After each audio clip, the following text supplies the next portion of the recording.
차투란가에는 요가 수련자들이 자주 놓치고 있는 세 가지 포인트가 있는데요. 절대 눈으로 땅을 바라보지 마시고 팔꿈치를 절대 몸통에 붙이시면 안 되고요. 꼭 팔을 안녕하세요. 엘리트 요가 클럽의 조형문 대표입니다. 그리고 여기는 저희 유지연 선생님이십니다.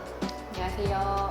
오늘은 차투란가 단다에서 대부분 놓치고 있는 세 가지 포인트에 대해서 알아볼 겁니다. 여러분들이 요가 수련을 하시면서 가장 많이 하시는 자세가 차투란가 단다입니다.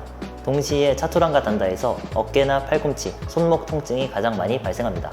학생들이 가장 많이 질문하는 자세가 바로 이 차투란가 단다 자세인데, 오늘 이 자세에 대해서 기능해부학적으로 완벽하게 한번 분석을 해보도록 하겠습니다.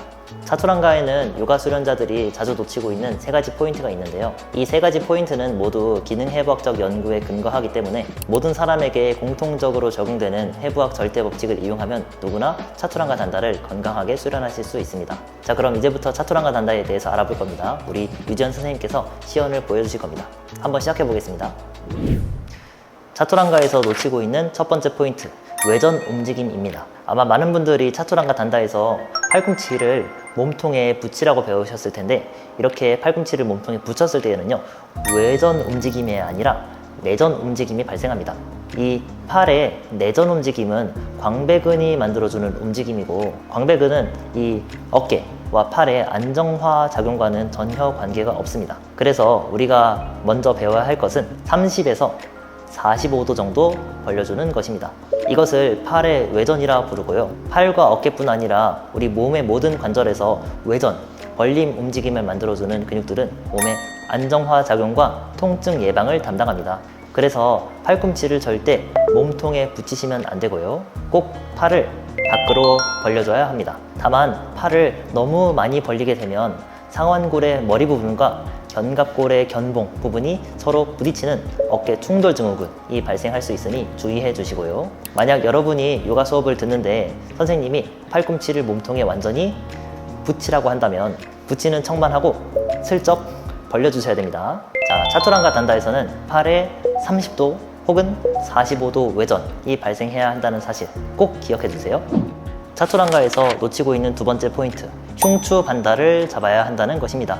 흉추 반다란 승모근의 활성화에 따라 흉추를 15도 신전한 상태인데요. 승모근과 같은 몸쪽 근육이 어깨나 팔과 같은 먼 쪽 근육과 동시 활성될 때 우리는 자세를 아주 강력하게 유지할 수 있는 몸으로 바뀌게 됩니다.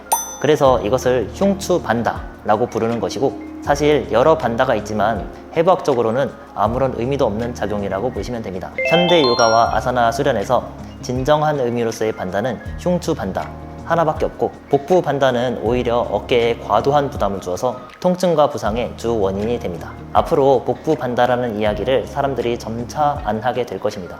여기서 흉추를 어떻게 신전해서 반다를 유지하느냐가 중요합니다. 해부학 연구에는 팔을 들어 올리는 경우와 같이 먼 쪽 관절이 움직일 때 승모근과 흉추가 작용한다고 서술되어 있습니다. 즉, 흉추 반다는 반드시 먼 쪽 관절의 움직임을 동원한다는 것이죠.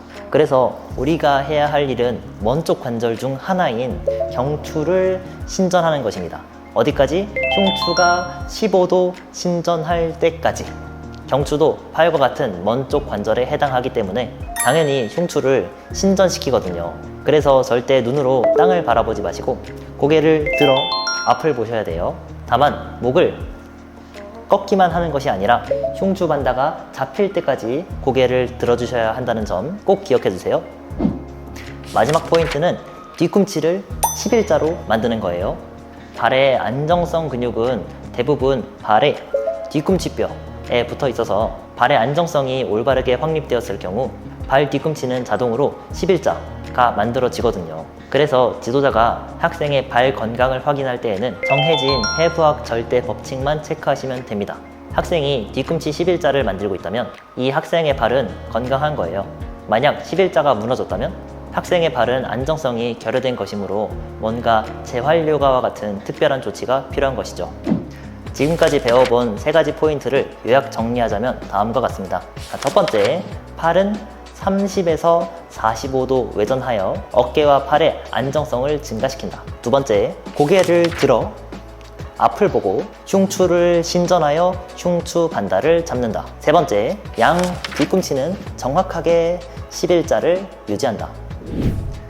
여기까지 차투란과 단다에서 놓치고 있던 중요 세 가지 포인트를 알아봤는데요. 아마 여러분들이 시중에서 듣던 이야기와는 많이 달라서 혼란스러우실 수도 있을 것 같아요. 하지만 수련자들에게 공통으로 적용되는 해부학적 절대 법칙은 존재하고 이 법칙을 잘 지켜주는 것이 건강한 수련의 지름길이라는 점, 제가 여기서 설명드리는 내용은 모두 학술적 근거를 기반으로 한 사실이에요. 그래서 제 말과 만약에 다르다? 그러면 무조건 잘못된 정보니까 그렇게 공부하시면 절대로 안 된다는 점. 왜냐면 몸은 정말 빠르게 망가지고 통증이 발생하거든요. 오늘 배운 차투란가뿐 아니라 다른 아사나에서의 중요한 해부학 법칙들도 요가 클럽 지도자 과정에서 매우 체계적으로 받을 수 있으니 TTC를 통해 전문가 교육을 받으시면 통증과 부상에서 자유로워질 수 있습니다. 오늘도 엘리트 요가 클럽과 함께 건강한 수련 문화를 만들어 봅시다. 지금까지 엘리트 요가 클럽의 조형문 대표였습니다.